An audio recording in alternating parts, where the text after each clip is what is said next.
Y'all, I spent this entire episode thinking I knew what Taylor Sheridan was doing. I said, okay, I got it. Spy Barbie is not a Russian spy. Russia might not know what Joe did in Ukraine. Joe has a plan, and Doug, not Doug, might approve the plan. I got it. But then Taylor showed us Joe chained to a bed somewhere, and I was like, what the hell is going on, Taylor? There's something dripping into her eyes, and she's watching the same press conference that we're watching. And I'm like, what? Taylor, what? Who has Joe? And when do they have her? And why do I feel like Caitlin and Doug, not Doug, know something that they're not telling us? Because after episode 3, the bear is infected, I don't trust nobody. And that's exactly where Taylor Sheridan wants us. He wants us all confused and discombobulated and everything. Okay, Taylor, I'm still watching you. Welcome back to my Lioness review. I'm Rosalind Jackson, your writer-in-chief, and this is WordyGirl Watching, where I review TV shows and movies. But I don't just give you a recap of what happened. As a screenwriter and TV film producer, I give you my perspective on why it happened. And this episode is all about information. Who has it, who controls it, and who weaponizes it. And whether we as the audience even know enough to understand what the hell is going on. Let's get into it. Now we open in Ukraine and we see the army guys from the Ukraine mission going into this apartment. They get out of their cars and they're going into this apartment. And first thing I'm thinking is, oh my God, is this where they're holding Joe? But when they get upstairs, they go and knock on the door and this elderly lady opens the door. And I'm like, okay, no, that's not where they have Joe. And I'm like, good, because there's a difference between Joe being in Ukraine on a mission and her being there because the captors took her there. Totally different things. But the army guy says something to the elderly lady and she's like, huh? And he just like busts in and knocks her on the floor and he puts his hand over her mouth and hold his gun up to her. And then there's another young lady in the house. She comes in and she's like, oh my God, what's going on? And the other army guy runs up to her, does the same thing, puts his hand over her mouth, and then they basically rush them over to the couch and make them sit down. And they're so scared and they don't know what's going on. And one of the guys says something in English and the elderly lady is like, you're Americans? I thought the Americans were our friends. And when she said that, I feel so bad for her. I felt so sad because they're like, yeah, America is supposed to be our friend. So why are you coming in here kidnapping us? And we don't know if you're going to kill us or what you're going to do to us. So they're like scared as I don't know what. And I felt so bad for her when she said that. And the bald army guy dude says, we might be your friend, we might not be. And I'm like, damn, that's fucked up. But they are there to do a job. And so they gotta, get the information that they need by any means necessary. And, but one thing I did notice about them is the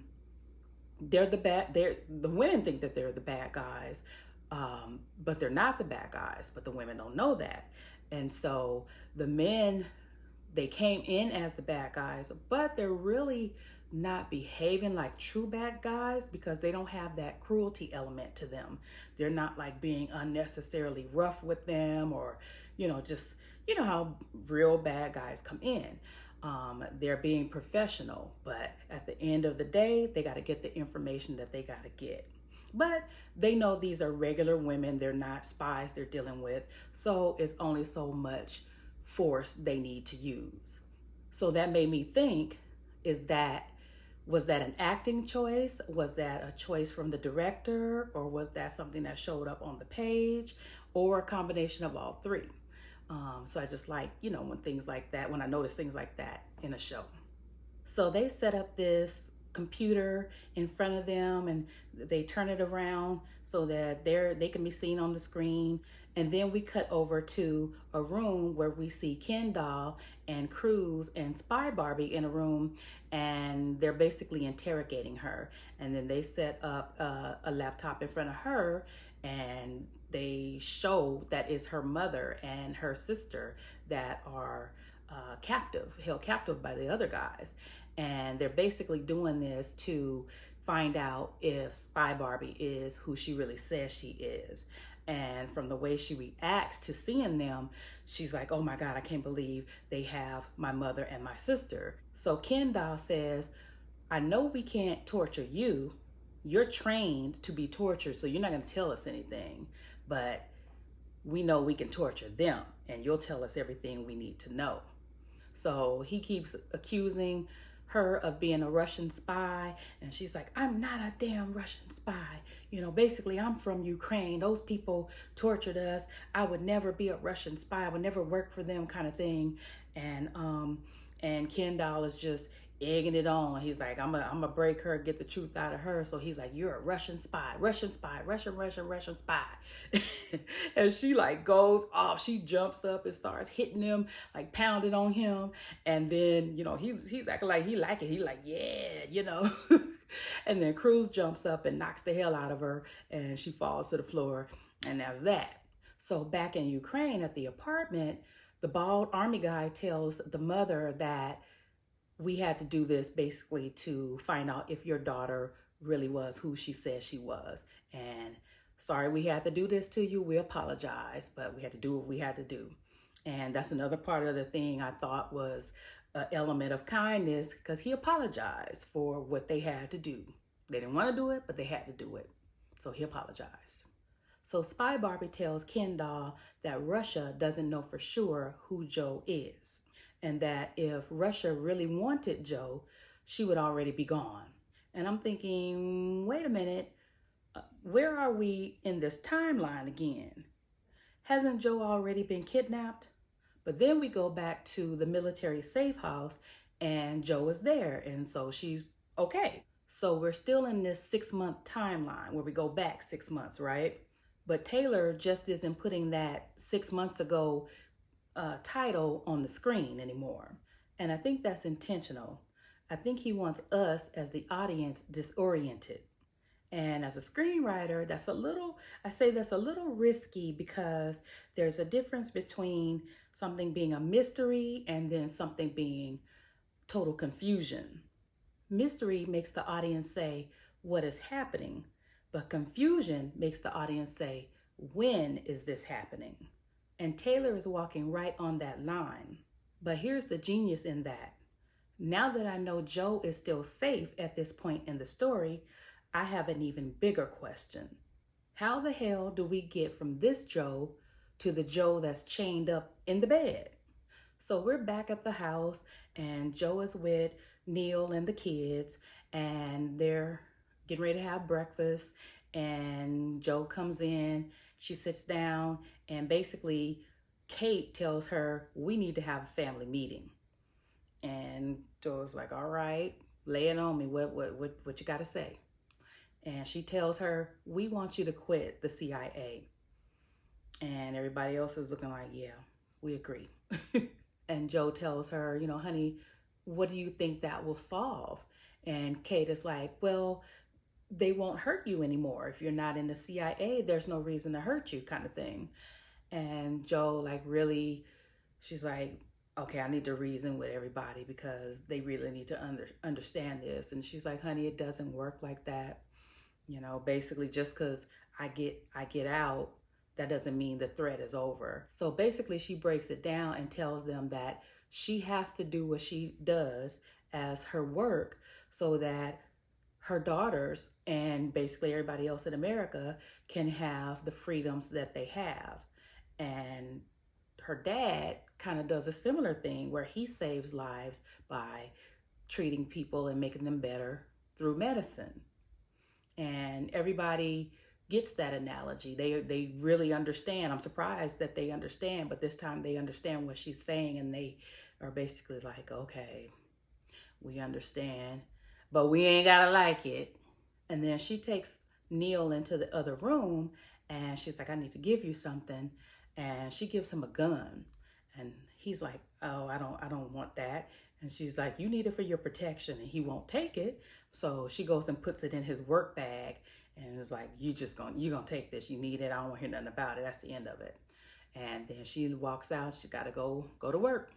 And next we see Two Cups and Randy in the SUV, and they have the girls with them. They're taking them to school, and they're on the highway, and then suddenly they get caught up in like this traffic jam. And they're like, what's going on here? Did anybody radio in and tell you about this? This was going to be coming up. And Randy is like, no, I didn't hear anything. And then there's this 18-wheeler. So it pulls across the whole highway and like blocks off some of the cars. And Randy and Two Cups in the car, they're behind this. So they're not going to be able to go forward.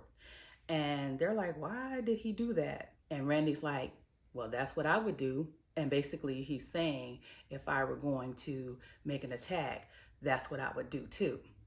And so they're like, and they're kind of like watching what's going on.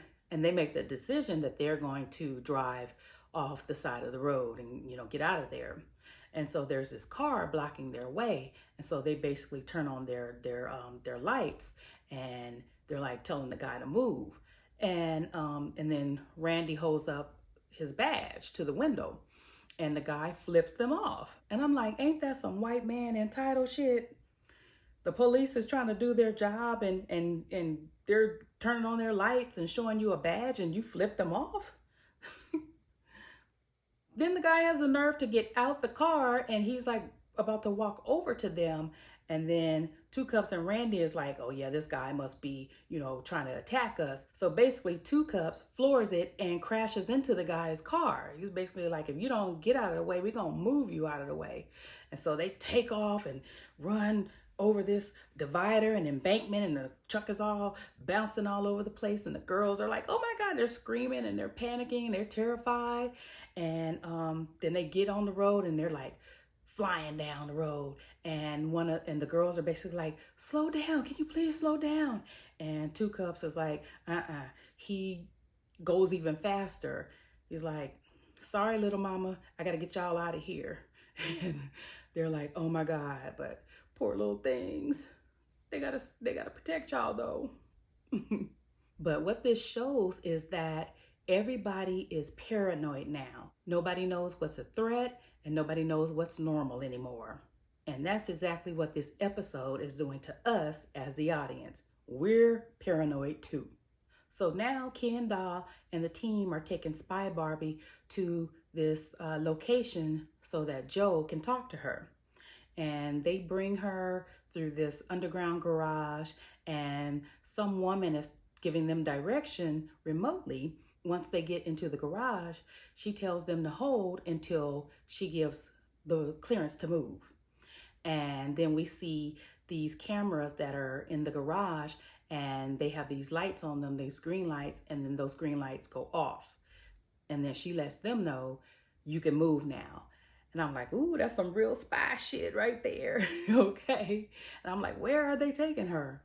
So they get her out the car. She's all bounded, behind her hands are bounded behind her back. And she's got this hood over her face. And they take her in this elevator and they go up. Meanwhile, Joe, Ken Doll, and Cruz, they come into the same building, but they come the regular way through the lobby. They're dressed all with their business suits on, like it's regular business. So they get into the elevator and the elevator gets packed with all these people. Now I'm thinking this is going to be your typical spy scene where something goes down in the elevator and everybody get to shooting and whatnot. But Taylor's like, I'm not giving you the regular spy stuff.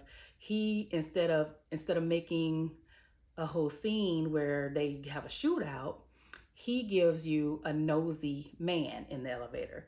So once all the other people clear out, that nosy man is the only one left in the elevator with Joe and Ken Doll and Cruz. And he says, oh, you're going to the 24th floor.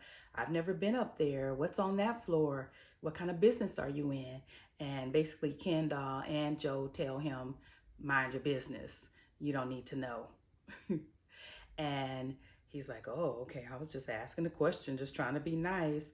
And so he gets out the elevator, and then Cruz is like, you guys didn't have to be assholes to him. You could have just said, we work for the management company. And then Joe gives her a little spy lesson here. She says, never lie to someone you don't know. Only lie to people you're close to.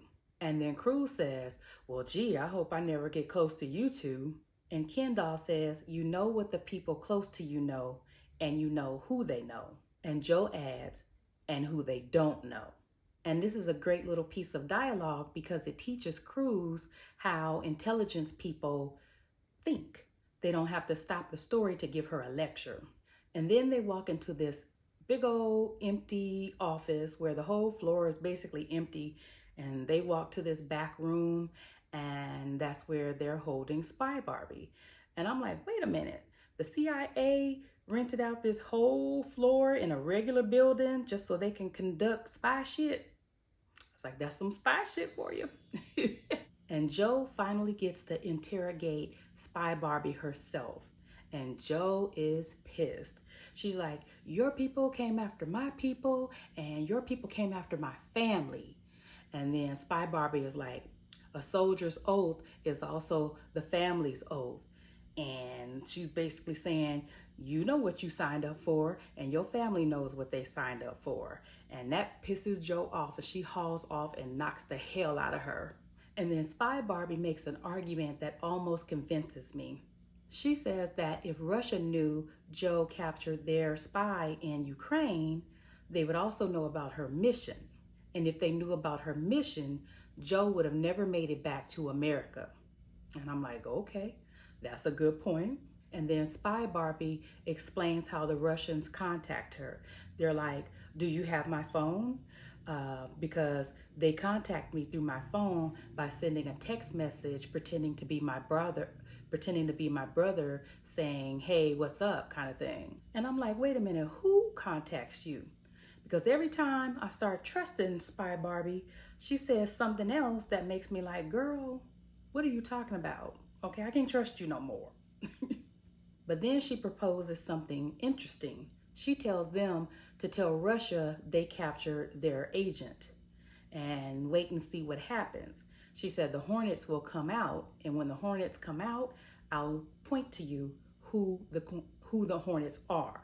So now Spy Barbie isn't just a suspect, she's bait. So we get this great scene with Joe, Kendall, Cruz, and Caitlin and Doug Not Doug. And Kendall tells Caitlin and Doug Not Doug that he believes Spy Barbie's story. And Joe asks Cruz what she thinks. And Caitlin is like, wait a minute, she's not a spy. She's not trained in counterintelligence. And Doug Not Doug says, well, hey, she was a lioness. She was interrogated herself when she was undercover. She completed her mission. I think that qualifies her to be able to give an opinion. And I'm like, uh-oh, Cruz girl, they done turned you into a spy. Okay, girl, you better be careful. And I think that's important character development because Cruz is no longer just a weapon that Joe uses. Now she's becoming a spy and using counterintelligence and all that kind of stuff. And she's sitting in rooms with senior intelligence and they are asking her opinion. And that's big. And then I noticed that Caitlin and Doug Not Doug do those little looks to each other. And again, that makes me suspicious of them. And I'm telling you right now, Caitlin and Doug and Not Doug, if I find out y'all got anything to do with what is going on with Joe, I'ma come looking for you. So next we see Caitlin and her husband again having one of their, what I call non-conversations. You know, where they talk about something, but they really not talking about it. They dance all around it and speaking metaphors and similes and whatnot. And Caitlin asked him a question about how foreign counterintelligence operates inside the US. And he basically says the FBI operates the same way the CIA operates, just domestically. And he says that foreign governments target Americans through things like shell companies, lawsuits, business deals, financial leverage, and maybe a cute little stewardess that slides up to somebody at a bar. And I'm like, oh, honeypot. So they do honeypot locally too. And then the conversation turns into a much bigger discussion about how Russia and China might come at America. And Caitlin is all locked in. She's like this, looking at her husband, and she's like locked in and drinking all this information in because he's schooling her. He's giving her some inside tips on how his side of things work. And I told you, we really don't know what he does. Like, is he some financial type of guy? Is he some undercover spy organization? Like, we really don't know we still don't know what he does. It's shady, and I want to know what it is. But not only is he schooling her, he's schooling us. And I'm really paying attention because, like I said, this is shop talk, and I'm not familiar with all this foreign policy stuff. So I really have to stop and like take notes word for word for what, of what he said, so that I can go back and read it and like really understand what's going on. And I even had to like look up some stuff and see what things meant. And I'm like, oh, okay, I get it now. So that allowed me to understand what he was saying. And then he starts naming names related to real life politics. He mentions, Obama, and how there were accusations that Obama gave $3.7 million to China and this whole Wuhan lab and all this stuff. And I'm like, okay, what is going on here? And so my screenwriter brain kicks in, and I want to know, by him mentioning this, what is actually real facts, what is disputed, and what represents this character's interpretation of those events. Because those are three different things. And that's something that screenwriters have to take into account when they start mixing real life politics with fiction. So yes, I went down the rabbit hole and started doing my research on some of the stuff he was talking about. And I won't mention all what I found politically because we'd be here all day, and we're not here for that. But from a writing perspective, using that information is something that makes Lioness feel grounded and realistic as a show.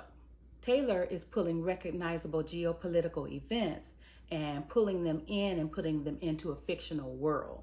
And whether we agree with the conclusion these characters come to is a completely different discussion.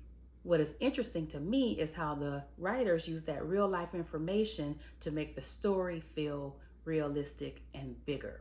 And then we get into the conference room scene. And this is where Spy Barbie basically tells how Russia and China sees themselves and America. Russia sees themselves as a wolf pack, and China sees themselves as a tiger. And they both see America as a bear. And so because a bear is big, a wolf pack cannot take out a bear, and a tiger cannot take out a bear either. And they could do it together, but Russia and China don't want to play together, so that's not going to work. So they figure out something for the bear to take itself out. And basically what that is disease. And they're not talking about a literal disease. They're talking about corruption. They're talking about leverage, disinformation, blackmail, compromised officials, academics, journalists, government employees, social media, and political division. The idea is you don't have to destroy America from the outside. All you got to do is throw in the mess so that they destroy themselves from the inside. And that's when I realized this episode is not really about whether or not Spy Barbie is a Russian spy. And it's not even really primarily about somebody coming after Joe. This episode is about information. Again, who controls it, who manipulates it, and who believes it. And what happens when nobody trusts anybody anymore. Now, screenwriters, let's talk about that conference room scene, because this was a big scene where we get a lot of information. It's like a big information dump. We're talking about leverage, espionage, US officials being compromised. We're talking about honeypots, foreign influence, government access, and social media manipulation. And normally, that's a recipe for a boring ass scene. But check out what the writers do. They interrupt all of that information with character. Tex, he has a hypothetical question about how the honeypots work. And so he's basically saying that a honeypot can seduce a green beret. And Two Cups is like, why you gotta pick a green beret? Because he's a green beret. So he's like, don't be picking green berets. And then Josie is like, well, as long as you don't pick somebody from the army. So Tex changes it to a Marine. And Cruz is like, oh no, the fuck you not changing it to a Marine. It ain't no motherfucking Marine. And now everybody's arguing.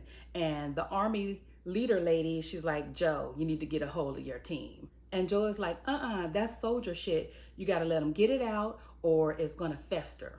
And so they're like arguing back and forth, and it's really like a comedic relief moment. And Kendall says to Joe, you really have a crack unit. And Joe flips him the bird, and they're kind of, like laughing. And so, like I said, it's a comedic moment. And what that is in screenwriting terms is, we just gave you all this heavy, serious information about spy shit that's lighten the mood and give you a moment of relief through comedy. They release the pressure for a minute, and then they get back to business. And that's how you make exposition feel like a scene instead of a lecture. And then something clicked for me. They start talking about how the assets are managed.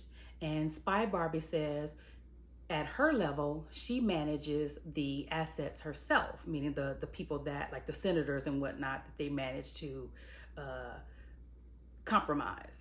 And that made me think back to the scene where she was at the bar with Kendall, and she told Kendall that, don't blow my cover, I'm here working, and basically everybody is here working. And I thought she meant like the men and the women too were possibly all spies. But no, she was only talking about the women. The women in there were working as honeypots, and they were like trying to do their due and get information from the men in there, because the men in there were mostly officials or people who worked on the Hill and all that kind of stuff. And then remember that one character she was talking to, that one man she was talking to, I believe they said he was a senator of some sort or some kind of official. So in screenwriting, we call that a payoff. The writers gave us information earlier that we didn't understand until now. So then Joe pulls Kendall out into the hall, and she asks him, why is Spy Barbie still working undercover? And he says basically because it's keeping her alive. And Joe says she wants to either put her in witness protection or expose her. And then Joe asks about Spy Barbie's asset list. She wants Kendall to tell her who's in that list. And he's like, Joe, I can't tell you that. You have the same secret government clearance that I have. You got to go look up the information for yourself. And she's like, I ain't got time for all that bullshit. Tell me what I need to know. I need to know this right now. This is urgent. Anybody got time to play games with you, Kendall? And so he does the whole, I'm gonna tell you, but I ain't really gonna tell you things. And so she starts naming the type of people it could be. Is it a school superintendent? Is it a journalist or whoever? And she's like, is it a senator? And he nods his head, but he nods his head 5 times. And he basically asks her, did you catch that? And she's like, oh, it's 5 senators. And he's like, yeah. And he says that's exactly why they can't expose Spy Barbie, because if they expose all those senators, then the sky will fall and then nobody will trust anybody. And Joe is like, turn on the news. It's already happening. And I'm like, ooh, child, this is where Taylor is rubbing the fictional world of Lioness up against the real world that we're living in. I'm like, ooh. I'm scared. And then we get to the most important screenwriting moment of the episode. Jo comes up with a plan. She wants the White House to announce that America has caught a Russian spy on American soil. And she wants to say that US officials have been compromised. She doesn't want to name names. She just wants to let them know that they have this information. And now everybody will panic. And Kendall says, yeah, because it's not, you don't get caught doing the crime, you get caught trying to cover up the crime. Senators start moving, the Russians start moving, and everybody starts calling everybody, and then people start making mistakes, and that's how they get caught. And Jo says, well, yeah, since Russia thinks they're these wolves, let's throw Spy Barbie back to the wolves and see what happens. And that is protagonist behavior. And this is important for screenwriters to know, new screenwriters or up and coming screenwriters. Your protagonist cannot spend the entire story running around reacting to things that happen to them. They need to be making decisions and coming up with things that is going to put them into action. I read so many scripts where the character is just reacting to everything that happens to them. They're not making any decisions, and it really makes for a flat character and a boring story. So it turns out looking like a day in the life of this person. You're just following them around and seeing what they do, and so they're not driving the story. And it's important for the character to drive the story. And with Jo, we've seen her react with the man coming to her house, Russia coming after her, Spy Barbie being a problem, all this stuff she's just reacting to. And finally, she's like, enough of that shit. We're gonna make them react to us. And most importantly about that is that Jo came up with that plan herself. Caitlin didn't come up with it. Doug Not Doug didn't come up with it. Jo did. And that gives her, as a lead character, agency. And then Doug Not Doug is basically like, let me sleep on that idea. And when Jo and Kendall leave, he asks her, do you think he's gonna go for it? And Jo is like, he already did. And he's like, no, I think he's like 50-50 with it. And Jo is like, you don't sleep on a no.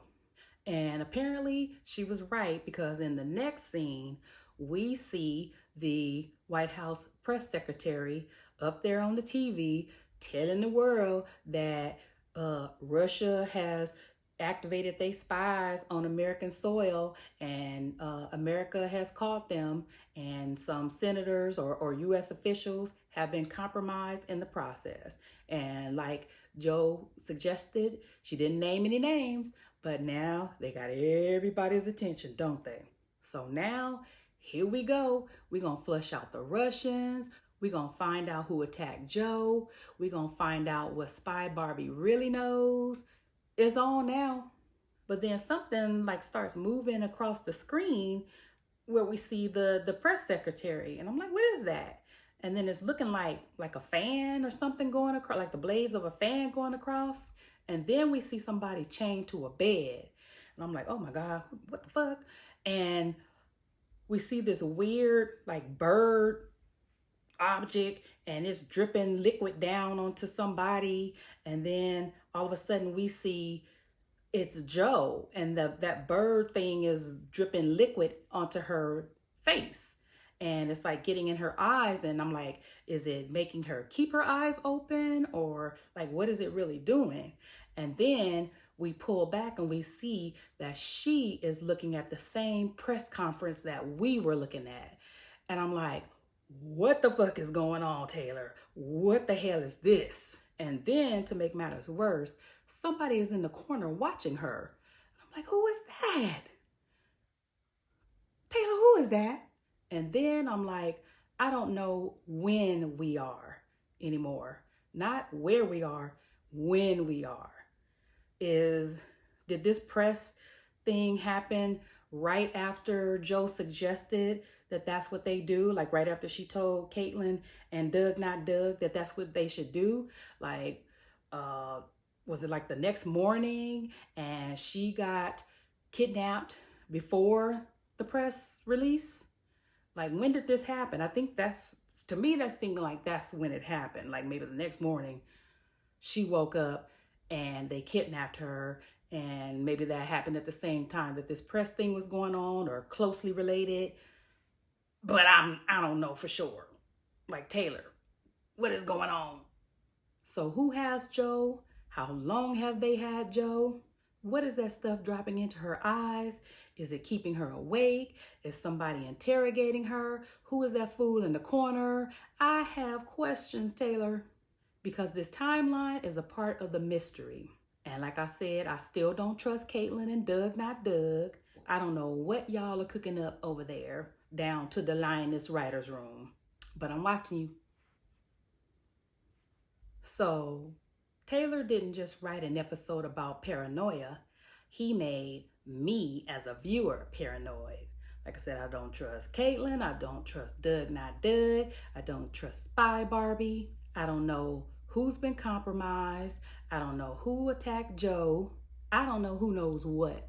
And I don't even trust this timeline anymore. And that's what makes this episode so amazing. It's got me thinking. I haven't done like all this thinking after an episode ended since the Scandal days. Scandal used to have me up pacing around the living room like, okay, no, well, he did this, and why did he say that? And then no. Same thing with this show. Thanks, Taylor. I be up after I watched the episode trying to figure out what is what. But I love that. That is such a fun thing to experience when you're watching a television show. It gets you in there, it gets you invested, it makes you feel like it's real life and these are real people. They're not, but they feel like it. And this episode made me curious enough about politics to start doing research. Like, I'm interested in politics, but I'm by no means a scholar. And so when they start talking about all this foreign policy stuff, I got lost. So that's when I started doing my research. I'm looking stuff up and I'm learning. And so I love when a show can entertain me, but also make me want to learn things. Because like the old saying goes, art imitates life. And sometimes art takes what's really going on in life and puts it under a magnifying glass and asks us as the audience, are y'all really paying attention? And apparently Russia is a wolf, China is a tiger, and America is a bear, and somebody then infected the damn bear, and now we all in a crazy ass mess. But I ain't worried about the damn bear. I'm worried about Joe. Where's she at and who got her? I'll see y'all next episode.